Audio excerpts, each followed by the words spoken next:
Cam Ward shines at his pro day, and the Tennessee Titans show up 20 deep to watch their quarterback of the future. I'll break it all down on today's edition of Locked On Titans.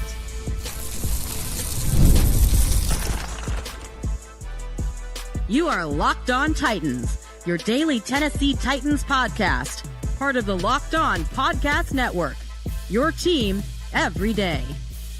Welcome to the Locked On Titans podcast. I am your host, Tyler Rowland. Titans fans, on today's edition of the Locked On Titans podcast, we're going to break down Cam Ward having a fantastic pro day and how the Tennessee Titans came out in masses to watch him work. Also, the Tennessee Titans made two additions on the defensive side of the ball, Lorenzo Carter, and they got a waiver claim in as well. I'll go over both those moves and a big change for the Titans on special teams. A new kicker is in, and Nick Folk is out. I'll go over the big change. Before we get into all of that, I do want to thank you for making the Locked On Titans podcast your first listen each and every day. Remember, Monday through Friday, Tennessee Titans content all year round, always for free. Make sure that you get subscribed, stay subscribed. It's your team every day. Speaking of every day, shout out to my everydayers out there tuning in Monday through Friday. Couldn't do it without you guys. If you aren't an everydayer, you need to be one. There's breaking news and big stories all the time this time of year, and the draft is right around the corner. Make sure that you are as informed and as educated and as up-to-date of a Tennessee Titans fan as you could possibly be here with the number one Tennessee Titans podcast in the world. With that being said, though, Cam Ward's pro day on Monday at the University of Miami. He was absolutely fantastic, and I have to say the disclaimer before we even get into anything here. A pro day, a good pro day, does not mean that you're going to be a good quarterback. I don't think that Cam Ward is going to be a good quarterback because he had a good pro day. I think he's going to be a good quarterback because of his tape. But having a good pro day and checking some boxes and doing some things that he'll have to do for the Titans that he didn't necessarily do a ton of in college, that was a good part of this process as well. Saw Cam Ward work on some things that he'll have to do when he is the Tennessee Titans quarterback. So a good pro day experience overall, but I got to talk about the Titans part of this. The Titans sent the house. Literally, if you played NCAA at any point in time in your life, 50 points, send the house. That's what the Titans did for this pro day experience with Cam Ward. The Titans contingent had dinner with Cam Ward on Sunday night. And then Monday, at the pro day, you had Chad Brinker, Mike Borgonzi, assistant general manager Dave Ziegler. You had Reggie McKenzie. You had Brian Callahan. You had Nick Holtz. You had quarterback coach Bo Hardigree. I mean, literally everybody for the Tennessee Titans went to this pro day for Cam Ward. Not only did the Tennessee Titans send executives, scouts, and coaches to see Cam Ward, the Titans' full media and social media team was present as well, filming. Folks, I come to you to say this before we talk about the ins and outs of the pro day. If you are someone who is going kicking and screaming into the Cam Ward era, I'm begging you now, with a month left, just let it go. Call the fight. It's over. Cam Ward is going to be your quarterback of the future. The Titans' entire media conglomerate was there. Why? Because they're filming the pro day experience. And when they draft Cam Ward number one overall, they're going to have an awesome YouTube series about him becoming the pick.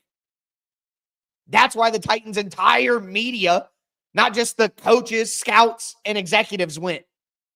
I mean, Amy Adams Strunk basically put a sign up saying, "We're taking Cam Ward." And if you still think that this is Mike Borgonzi playing some sort of game to get a trade, like, honestly, I think you're just holding on to a dying wish at this point. But with that being said, again, Cam Ward, excellent in his pro day. The Tennessee Titans were there to see it. Ward put a ton of work into his pro day. He was out there prepping 4 hours early. He's been working on the script that he wanted to show to NFL scouts since January. He didn't throw at the combine. He said, his quarterback coach said, He didn't throw at the combine because he wanted to put a spotlight on his teammates by throwing only at his pro day. So a guy who's going to endear himself to the locker room and cares about his teammates as much as himself. Some ins and outs that really stood out to me about Cam Ward's pro day. Number one, after one of Cam Ward's best throws, a rollout to his left, he threw the ball, and then he looked at Tennessee Titans general manager Mike Borgonzi and Tennessee Titans, what do we call it, czar of football, a president of football operations, if we want to be technical, Chad Brinker. And he had something to say to him. He said something to them. And they laughed, and they chuckled, and then Cam walked back and kept it going. But whatever that was, I hope one day we find out. I hope one day we find out. But Cam Ward, in some way or another, is letting them know, you don't want to pass on me, fellas.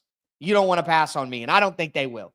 But outside of that, we wanted to see Cam Ward do some things, again, that he's going to have to do at the NFL level that he didn't do a lot of in the college level. Cam Ward was not under center very often in college. And look, that's not a Cam Ward complaint. That's college football. A lot of the things that you'll hear about college quarterbacks, about whether they can get into a third or fourth progression, about whether they can read defenses a certain way, about whether they can work under center, can they do play action and turn their back to the defense and then turn back around and get it done.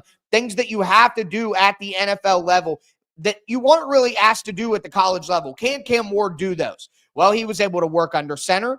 We saw bootleg. We saw the deep and outside throws that he does need to work on. If you're going to be honest about Cam Ward and the evaluation of Cam Ward coming out of college, you have to say that deep throws outside the hashes are an area of weakness that he could improve upon. He threw some good passes in that realm.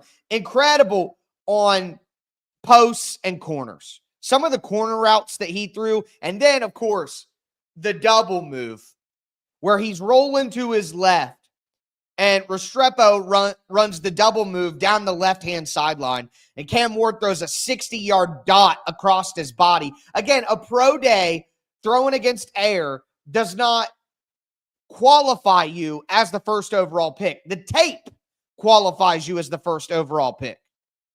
But having a good pro day just checks that box.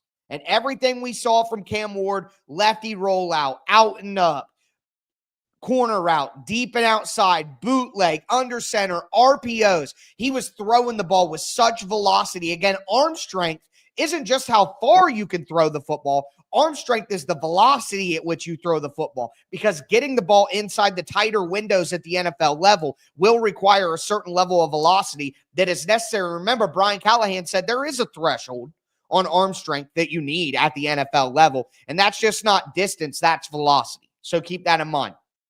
I am curious, like I said, about the stance. Cam Ward is a prominent right foot guy, and when you're under center, it's hard to have one foot far out in front of the other like you would during shotgun.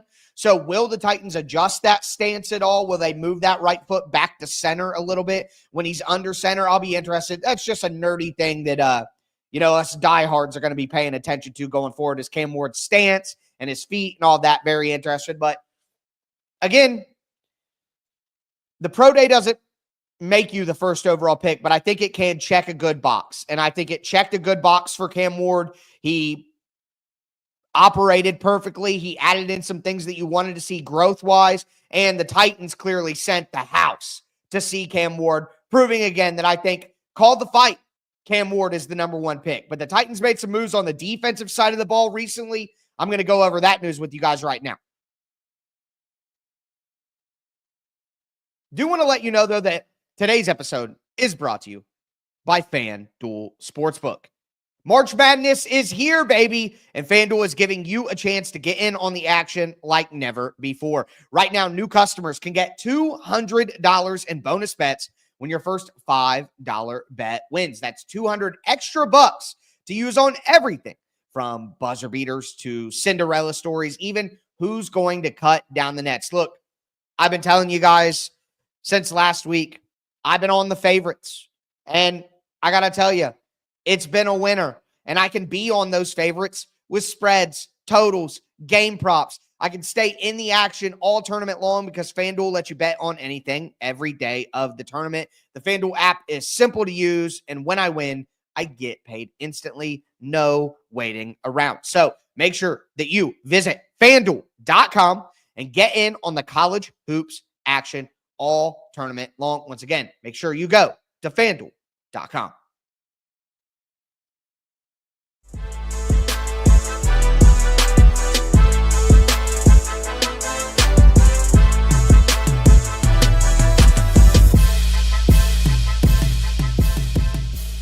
Titans fans, let's continue today's edition of the Locked On Titans podcast. We talked about Cam Ward's pro day. Excellent execution from Cam Ward. We saw some areas of growth, saw some things that we want to see. The Tennessee Titans were out in full force, including their team's media department, to capture the day, telling you about everything that you need to know, in my opinion. Going to be looking at that stance going forward for certain. But with that being said, the Titans have made some moves on the defensive side of the ball. They have added at edge rusher Lorenzo Carter. And look, I'll say this first and foremost.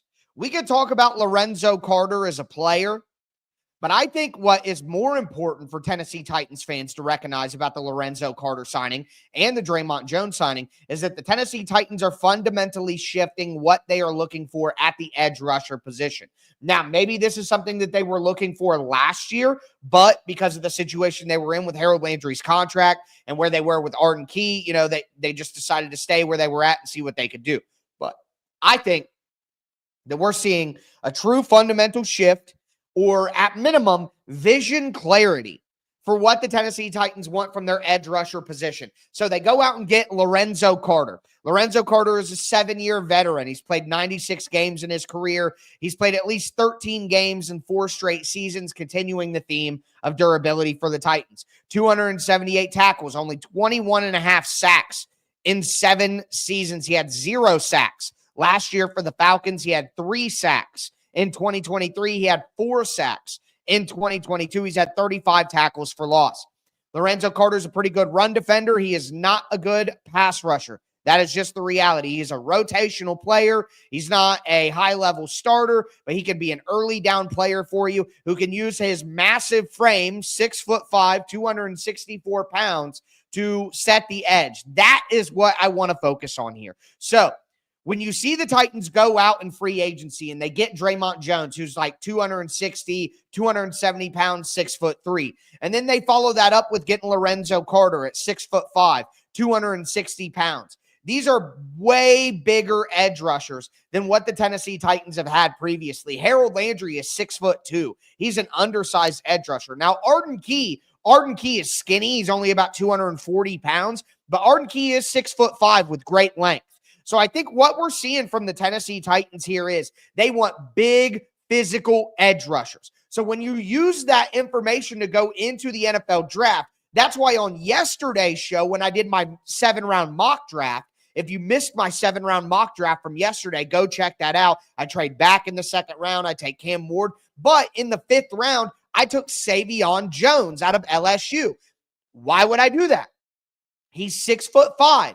260 pounds, has versatility up and down the defensive line. He can set the edge as a physical run defender, but also have the versatility to kick inside and rush inside against the passer. That is exactly what Draymond Jones can do. And Lorenzo Carter doesn't kick inside and rush with versatility because he's just not a very good pass rusher in general. But again, it's another player that's a much bigger edge rusher. So now you have 6'5", 240-pound Arden Key and 6'5", 260-pound Lorenzo Carter and 6'3", 260-pound Draymond Jones who can play on the edge for you. You add in Jalen Harrell, who I believe is about 6'3". And then you draft a guy who is a bigger edge rusher in the day 3, day 2 range, like a Savion Jones, who's a big body player, or Jared Ivey from Ole Miss is a big body player. James Pierce Jr. from Tennessee, if he were to fall to 35 because of the off-field stuff that people are talking about, he's 6'5". He needs to add some weight, but he could be a big physical edge. The Tennessee Titans are clearly shifting their defensive edge mentality, or again, maybe that is a step too far. Maybe the Titans have had this philosophy, and Denard Wilson has had this philosophy along the edge, but because of Harold Landry's contract situation, they didn't move off of Harold Landry last year and just let him stay, even though he's undersized for what they're looking for. But as they strip down the roster from what it was when it was good previously to what it's going to be going forward, getting rid of guys like Harold Landry, who are 6'2" and don't meet your qualifications physically at certain positions, that's critical. I talked yesterday on yesterday's show. It's hilarious that, we're getting to dive into and sink our teeth into this right now, because on yesterday's episode, I was talking about how the Tennessee Titans clearly want to be a bigger football team. They want bigger offensive linemen. They want bigger interior guards. They aren't going to go with an Aaron Brewer at center anymore. They're going to go with 6'5" Lloyd Cushenberry.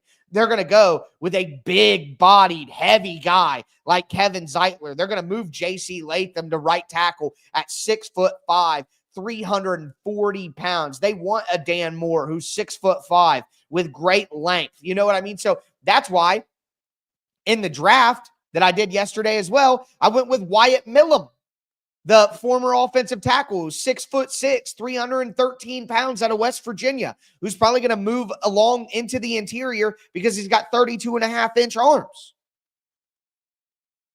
That's why I went with that, because the Tennessee Titans as a team are looking to get bigger, stronger, and faster. And at the end of the day, a guy like Lorenzo Carter, who, make no mistake, Lorenzo Carter is not an every down edge who's a great player. He's going to get a 1-year, $3 to $4 million contract from the Titans. He's going to be their edge 3 and early down. Like, you could play Lorenzo Carter on first and second down against the run and then bring in Arden Key to be the pass rusher. You can draft a pass rush centric rookie who maybe isn't big enough to be a run defender immediately and let Lorenzo Carter play. And let Draymond Jones play on the edge so they can set the more physical edge. You could play out of more 4-man fronts this way as well, because you have two guys who the Titans had outside linebackers because they were more of a 3-4 base. They wanted a Harold Landry. They wanted a Bud Dupree. And then now they're going to play with a more beefy 4-man front. You could see the transition from the transactions. The transition from the transactions. You can see it. So that's what it tells me, seeing the Lorenzo Carter thing. It's bigger than Lorenzo Carter. It's, hey, when we get into our draft preview series, which is coming up very soon, we are going to put a highlight, a special little marker on edge rushers who are big-bodied and physical. So just file that away, diehard Titans fans, if you really want to try to get a picture of who they might be looking for in the mid-rounds at the edge rusher position. But the Titans also use that waiver claim. So I wanted to take a few minutes and explain to you that the Tennessee Titans, because they got the first pick in the NFL draft, they also get the #1 waiver claim. And it's not like your fantasy football league where you use your waiver claim and then you go to the back of the list. No, the Tennessee Titans have the #1 waiver claim for the whole season, or whole offseason. So anybody who gets cut right now on rosters, anybody who gets cut during training camp, anybody who gets cut during cut down day, the Tennessee Titans get first crack at every single one of those players if they want to use their waiver claim on them. And the Tennessee Titans used that advantage this week. They added Curtis Jacobs, undrafted free agent from last year. He was signed by Kansas City. And Mike Borgonzi, who's now the Titans general manager, brings in a guy who he probably had a lot to do with bringing in as an undrafted free agent. He was with the Patriots most recently, and the Patriots waived him. The Tennessee Titans used the waiver claim on him. He's a former Penn State Nittany Lion. 6'1", good speed, good range. He's a good blitzer up the middle. He's got pass rush potential. Has played a ton of special team snaps in college. He was on coverage units. He is a smaller guy at 6'1", doesn't shed blocks very well, doesn't have great coverage instincts. But as a depth linebacker for the Titans who can contribute on special teams and be another Otis Reese, James Williams, Cedric Gray, another young guy to develop, I think this makes it very unlikely that the Titans draft a linebacker. I think this is the Titans drafted linebacker. Now, I think the Titans could add another undrafted free agent linebacker after the draft, but I do not think that the Tennessee Titans draft a linebacker based on this move for Curtis Jacobs. They had 2 drafted linebackers from last year. Otis Reese is going into his 3rd year. Now you add Curtis Jacobs, who's going into his 2nd year after being an undrafted free agent last year. That's basically 4 young linebackers to go along with, obviously, your top guy in Cody Barton.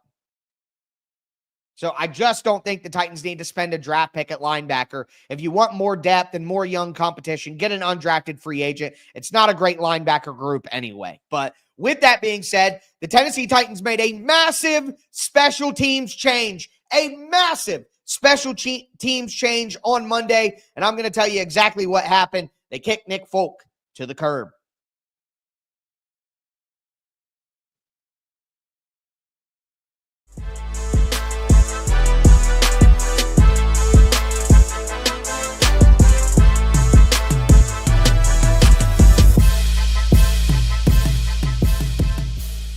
Titans fans, let's cap off today's edition of the Locked On Titans podcast. We talked about Cam Ward's pro day. He did excellent. He checked that box. The Titans were there in full force, including the Tennessee Titans media group, because they're filming. Come on, folks. Catch up. But anyways, moving right along. We talked about the defensive additions, Lorenzo Carter and Curtis Jacobs. Now we're going to talk about this special teams move, because there were some people out there who weren't very happy about this, but I got to be honest with you. I don't mind. And I'll tell you why. The Tennessee Titans have officially signed kicker Joey Slye. And that means that they will not be bringing back kicker Nick Folk. Now, Nick Folk was awesome as the Tennessee Titans kicker. Make no mistake about it. Nick Folk was awesome. But let me just say, he's going to be like 42 years old. At some point in time, even if it's a small step back, you got to go find a kicker that you can have for a while. You got to go find a kicker that can be around, that you can grow with, that you don't have to worry year to year, hey, is this guy going to come back? Is he going to retire? Joey Slye is only 28 years old. He's going to turn 29 here in like 3 weeks. So now you have a kicker that's 29 years old that you can actually have around for the next 5 to 6 years. That's the plan. And look, make no mistake about it. Joey Slye is not as good of a kicker as Nick Folk was. He's not. In his career, he has hit 81% of his field goals, 89% of his extra points. He's got an 80% touchback rate, though. Last year for New England, 78% on his field goals, 96% on his extra points, 65% touchbacks. He's 88% accurate on field goals under 40 yards. He's 68% accurate on field goals over 40 yards.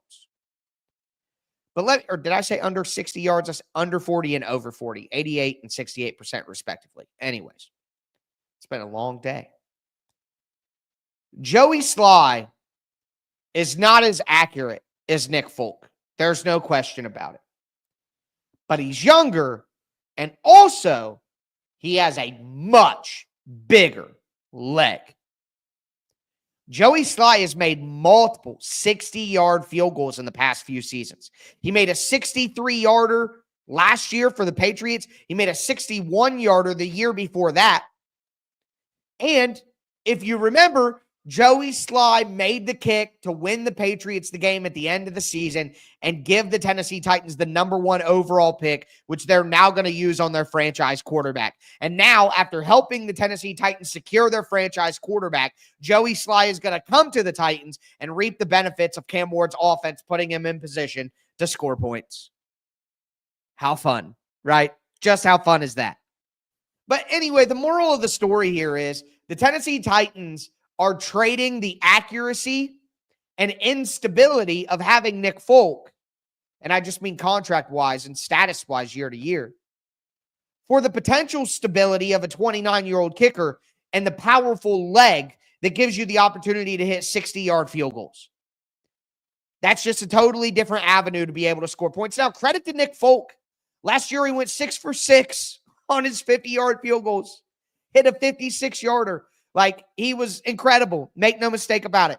But I understand why the Titans are doing this. And one other thing that I want to throw in here is, at some point, we got to just trust Bones Fossil.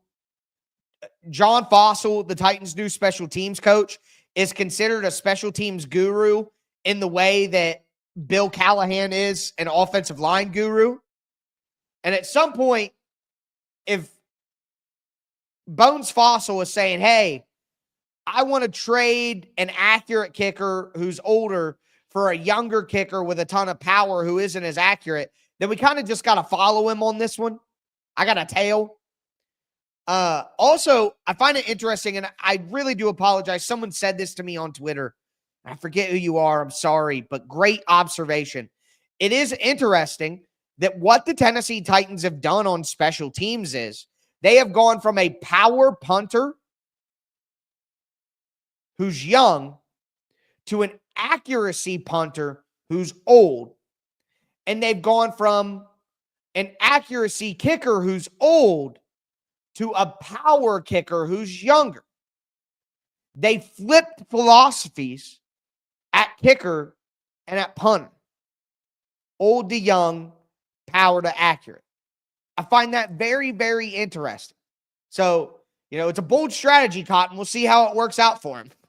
That's all I got for that. But again, Cam Ward's pro day. It doesn't qualify you as the number one pick, but it checks the box. The Tennessee Titans were out in full force. They're taking Cam Ward, folks. Strap in, get ready, get on board now. They took him to dinner. He showcased a ton. They added 2 people on defense. They make the change on special teams. I told you, there's always a ton of stuff happening this time of year. You got to make sure that you get subscribed, stay subscribed. This is the number one Tennessee Titans podcast for about 5 seasons running now for a reason. Draft preview is right around the corner tomorrow, unless there's more big news, which my promise to you guys as an audience is I will never prioritize my schedule for big news. When Titans big news happens, we're talking about that above anything else that I've had planned. But if big news, nothing crazy happens, I want to go over this roster and where they're at every position and talk about whether they need to draft, free agency, or both to add at any of the positions left on the roster. So offense, defense coming the next few days. Might do a mailbag on Friday. Might do a little financial Friday too, though. Been meaning to do that with you guys, so we'll get into that. So a lot coming this week on Locked on Titans. That is going to do it for me today, though, folks. As always, I am your host, Tyler Rowland, and this was Locked on Titans.